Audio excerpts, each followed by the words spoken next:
Welcome back, everybody. And in this episode, we are going to be discussing business.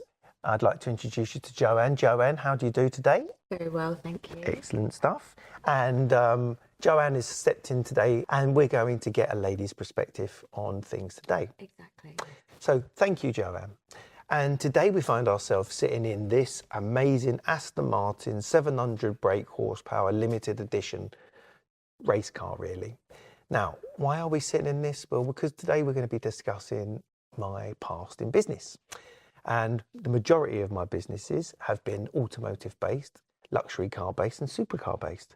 So I thought it would be an exciting way of discussing this section of my life in these surroundings. Lovely. Very Are you nice. comfortable? I'm very comfortable. Do you want to put your seatbelt on? I don't. Would you like to buckle up? No, I'm all right for now. Are you scared? We'll see how we go. We'll see how we go. See how dangerous it gets. All right, lovely, lovely. Hold on tight, let's go. So, you mentioned cars. When did you start being interested in maybe having your own business? Well, my first job actually was working for my dad. My dad was a builder, had large construction businesses, and my mum used to say to him, take this little with you when he left. So from the ages of about 4, I lived in a lorry with my dad on various different building sites, and I loved it. And it was a lovely way. It was, I got all the camaraderie, and I think that's really where I become addicted to work, and I become addicted to the work environment. You spend more time at your job than you do at home. Exactly. So it is like an extended family, isn't it? It's a social thing. It is. It sounded very social. It is. And that's one of the things that we've lost with this whole new pandemic nonsense and work from home. It's not good for people's mental health, and it's not good for productivity. But look, so in terms of, that was my first kind of idea. After working on construction sites with my dad, we moved to Oxfordshire, and my mum and dad retired and bought a public house. I started the job as doing the bottling up and emptying the ashtrays. It's called a cellar man.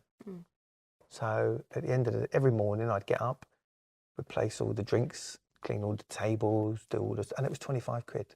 And within the village, there was a man called Ted the Bread. Now, can we imagine what Ted the Bread does? He was the local baker. Good. So I got a Saturday job with Ted the Bread, again, another 25 quid. So now I was on £50 a week. So Ted the Bread would turn up at my house in the pub about 7 o'clock in the morning on a Saturday. I'd get in the big, we had like, in them days, we had a big van, Ford Transit.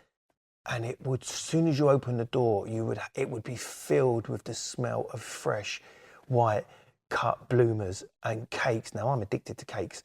So I would have, I used to have a basket, believe it or not. I was only 13, a basket full of bread and cakes. And we would go around the villages and we had a bread round. So I would go to all the old people's houses, sit down, get them, they would get whatever they wanted, the cut loaf. In them days, it was Eccles cakes, a few Kiplings, a small, do you know how much a loaf of bread was? Tell me. In 1990 was 25p. Then we had another guy coming in the pub, right? Pubs are brilliant. That's why we need pubs. Pubs are brilliant for people to get jobs in. So the next geezer that turned up was a guy called Jonathan Atkinson. And he was a potter. And he was quite a well-known potter, actually. And it was like a really hickledy-pickledy, really old building with all the kilns downstairs. And upstairs, there was just a load of guys making handmade tiles. And it was a real interesting place, very... quite artisan, very handmade, lovely type of people. I was on 125 quid a week there. Wow. Babe, I was on big money there. I was on good money there. I loved that job. So that was in Cherrington. And then after that, I then got another job in that area with a company called HMP, not the prison, Huey Powell Metalworks. And Huey Powell had a company, he used to make architectural ironwork. So when you go on Hyde Park Corner and you see those big mad gates, the Queen's Gates, and you look at them and you just think, look at the quality, look at the craftsmanship in that. That's what we used to build. We used to make handmade architectural ironwork. Well, this was an amazing place for me because I can't read and write. I'm illiterate. I can't, do you know what I mean? And I had all of these businesses I was in You didn't need to read. You didn't need a pencil. You needed a tape measure, and you just needed to listen to what had happened before and copy it. And that's why not everybody's academic. And for someone like me who's got dyslexia and all of the other learning disciplines, I could thrive in a building site. I could thrive in a metal workshop because it was just about engineering, it was about making things. It wasn't, I didn't need to write anything down. I didn't need any academia. When you go into Chelsea Flower Show and you see all the beautiful bridges going over the ponds, we used to make mad stuff that went into mental gaffs. So that I got addicted to making things there. And that was the start of the whole, let's go off and make stuff, you know? So when did you decide that you wanted to have your own business and do your own ideas? When did that sort of come about, and what did you do to take the first steps to do that? Okay, let's go back to HMP. HMP was on a massive farm, and one of my jobs was I was allowed to drive the forklift, okay? And this particular day, a customer had turned up to our business and parked their car in the car park. And on this particular day, I come flying around the corner in the forklift truck, but maybe it's slightly too fast. And I pressed the brakes and the brakes didn't work. That's my story. And I went straight through the car and put the two forks straight through this woman's Volvo. So I smashed the forklift truck into the car, went straight through the side and impaled, luckily there was nobody in there, and went straight through the door of the car. Well, shit myself, absolutely didn't know what to do. So at this point, I had to go into the office and confess that the brakes had failed on the machine that I was obviously going too fast for. Right. So it was an easy decision for me because I was sacked. So that was when I decided to start up my first business, which actually was in competition, making metalwork, ironwork down in my mum and dad's pub in the garden, in the barn. So that was the day I decided I'm not working for anybody else, I'm working for myself. Was the day I drove a forklift truck straight through a Volvo. So how did that first business venture go? So my only sale for that particular business was my stepdad, but it was £600 purchase for this beautiful ironwork. So thank you, Kevin, for buying my first thing I ever made, really. And then from working with the iron, what did you do next, and how did that come about? Well, now it gets interesting.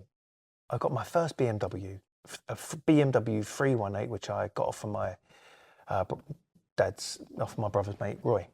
Anyway, cut long story short, I loved this thing. I was only young, blew the engine up, as you do as a young guy. So started looking around, found a replacement engine, went down into the middle of nowhere, met this guy, Chris, who was a nice guy. He had a BMW breakers. He sold me a replacement engine. I bought the engine, took it back home. Me and my dad changed it over in the front of the garden. And this one was worse than the one I took out. So I went back to the geezer and went and had an argument with him. So me and him had a fight. He then gave me another replacement engine, which this one I put in. I'm on my third engine now. Put this one in. This one was all right. But me and Chris developed a friendship. And that friendship turned into a business. And it was BMW cylinder heads. And Chris and I had found a way of repairing them really, really well. Chris was the engineer. I went off and done all the talking. And I managed to get us a job, a contract in German and Swedish, which was a big car suppliers. And that was my first contract. And then I started selling these engine parts all over the country. And then we went from BMW cylinder heads, then I started engine remanufacturing, and that's where I started rebuilding the entire engine. And then after BMW cylinder heads, I started getting into salvage. I started buying a lot of crashed cars, and I started specialising in Ferraris that had been smashed to pieces. So I would take a car that had been smashed in half and just basically go and buy another half a car and put two together and end up with a completely repaired car. So I started getting heavily into repairing Ferraris and Porsches. And that's when I made like this really famous Lamborghini, and I took it to a car show in Top Marks, Monaco, where you had to be invited. And I had this mad Lamborghini on the stand, and all of a sudden, like this tall guy come up with loads of security, and I thought, oh, something's not right here. And they pulled me over to the side, and it was Lamborghini. The actual guy from Lamborghini come over and he said, right, I want to talk to you. And I was like, shitting myself. And I was like, yeah, what's the matter? And he went, first of all, I really like what you've done to this car. But second of all, don't ever do it to my car again. Right? But the next year, the Lamborghini Revington come out and it had loads of my design bits all over it. And that was it. And I was a car designer. Joanne, so at this time now, we're going into the central spine section where I'm going to show you a photograph. And this particular photograph here, can you see that there? Mm-hmm. This is a really interesting time for me because this is where I showcased this particular Lamborghini at Top Marks Monaco and met the one and only Mr. Lamborghini. So what kind of feelings do you get when you see that picture? How does it make you feel? Mixed emotions. On one hand, it was an amazing achievement. On the other hand, I was shitting myself because it was a very, very expensive affair for me. And actually, it was me showing my showcase to the world. So I didn't know how it was going to be received, you know. But at the end of the day, I was in the biggest show with the maddest cars. And Mr. Lamborghini come over, shook my hand, and, you know, it was a moment I'll never, ever forget. And it actually started my designing whole manufacturing of cars. So, you know, it's a really poignant picture for me. What was Monaco like? Monaco was amazing. Monaco was amazing. So I'll tell you what happened after that. After I'd done the show, obviously it's the Formula One race. So now I started getting involved with all the people around that area. I went back later on and I'd done 2 Monaco Grand Prix. And I actually drove my Lamborghini around the whole Monaco circuit. So it was an amazing time for me. I thoroughly enjoyed it. Monaco was amazing. You know, it's just that whole high net worth. I just went into that world. You know, I was absorbed with it. You know, that's all I was doing was selling supercars, dealing with high net worth people, in and out of helicopters, on and off yachts. What more do you want? It was amazing. One minute I'm on a super yacht and the next minute I'm on a bus stop. That's just me. So what did that lead to, that sort of big break? What happened after that? So at that point, I then went off and designed a series of cars. I made a limited edition Porsche Cayenne. In Portsmouth, I had another factory there where we made carbon fibre. And that was a boat factory, basically, where we used to do reverse engineering and manufacturing of boats. So I used to go off and design cars, and then I'd go off and clay model the whole car. Then I'd produce parts for it. Then I set up a tuning company called Prindiville. I had pretty much one of the biggest tuning companies in the country. I had 5,000 parts. I specialised in every sort of car. I had a massive team of people working for me. And I ended up with one of the most successful tuning businesses within Europe. Everybody knew it. Everybody knew me. And then that morphed into tuning cars. And then I started doing vehicle valuations for a couple of asset lenders, where you'd bring a Ferrari, I would then tell you whether it'd been in a crash, and, you know, I was an expert valuer. And then the valuation started taking me into valuing these vehicles for these guys that were lending money against them. And then at some point they had a lot of cars and they said to me, look, would you be interested in selling these for us? So then I said, yeah, all right, I'll open a showroom. And I was just selling. And then I ended up being one of the most maddest supercar dealers in the country. So you're known for supercars. So then how did that sort of filter into the TV world? How did that sort of come about? I'd been doing quite a bit of TV. I was being called upon to give my expert opinion about cars. So at that point, I was approached by a couple of different film producers to film a series called Supercar Mega Build. It was good fun, but actually it was not good for the business because I was off filming in America and here and there and everywhere else. And at the same time, I just launched my asset-backed bond and set up as a PLC and was out raising money. And while I was in America, I wasn't raising money in the UK. I was in another country filming madness in Tijuana. And by the time I come back to the UK, I had quite a big staff. Bearing in mind, I'm illiterate. I can't read and write. I can answer the phone and I can sell you something and I can buy something and I can count. But what I didn't understand was spreadsheets, and what I didn't understand was all of the, you know, the intricate things like looking at the mail and all that stuff. So I paid PAs to do that. And that's when I learned all about staff and people telling you, yeah, boss, I've done that. Have you done that? Yeah, that's done. Yeah, that's done. Where's my wages? It's not done. So you had some quite difficult, hard times within business as well. Do you want to sort of hit upon those points? After Brexit was announced, the market collapsed, and the Ferraris and McLarens were losing £5,000 a week, and I had so many of these cars within a short space of time. We were losing money rapidly. That come into play, and then my PAs hadn't dealt with a problem that I had with HMRC. Literally got off the plane, got back to England, got into the office, said hello to everybody, It was wage day, it was the end of the month, went to pay the wages, couldn't use the bank. Rang the bank up, what's happening here? Oh, there's been a notice in the Gazette about you. Oh, what are you talking about? Right, but because my PAs hadn't dealt with this and hadn't responded to the communication, we'd missed the communication, and they put a freeze on the bank account. So you can't pay your wages. And then all of a sudden, money couldn't come in, money couldn't go out. It just was chaos. It was absolute chaos.